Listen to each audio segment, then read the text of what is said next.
జనార్దన్ ఇక్కడ ప్రాబ్లం ఏంటంటే మిమ్మల్ని నడిపించేదే ప్రతిపక్షాలు వెనక నుండి ఇప్పుడు బీఆర్ఎస్ కావచ్చు బీజేపీ కావచ్చు ఒక డ్రామా ఆడిస్తున్నాయి మీ చేత.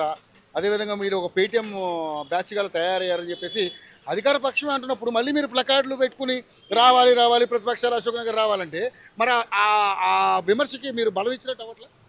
మేమెందుకు బలం ఇచ్చినట్టు అయితే వాళ్ళు ప్రతిపక్షాలు ఇక్కడికి మా కాడికి వస్తున్నాయి డబ్బులు ఇచ్చిర్రు అన్నారు. మరి మేము ప్రతిపక్షాలు మాకు సాయం చేయట్లేదని సాయం అడుగుతున్నాం అంటేనే మాకు ప్రతిపక్షాల నుంచి మద్దతు లేదని కదా.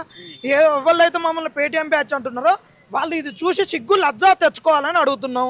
అది నోరు గబ్బు నోరు, ఏది పడితే అది మాట్లాడతాం.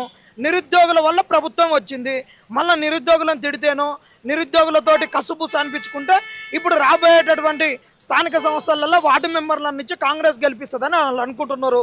వృద్ధాప్య దశలో ఉన్నటువంటి వాళ్ళు మాట్లాడే మాటలు ఎక్కడ చల్లని పైసకు గీతలు ఎక్కువ అన్నట్టు ఏడ చల్లని ఎదవలు నిరుద్యోగుల మీద వచ్చి కొట్లాడి పదవులు తెచ్చుకోవాలని చూస్తున్నారు. రాబోయే రోజులలో ఒక 30 రోజులలో కార్పొరేషన్ పదవులకు లిస్టులు వస్తున్నాయి. ఆ లిస్టులో ఉండాలని మాతో తిట్టించుకొని లైమ్ లైట్లో ఉండాలని చేసేటటువంటి సిగ్గులేని ఎదవలు చేసేటటువంటి కామెంట్లకు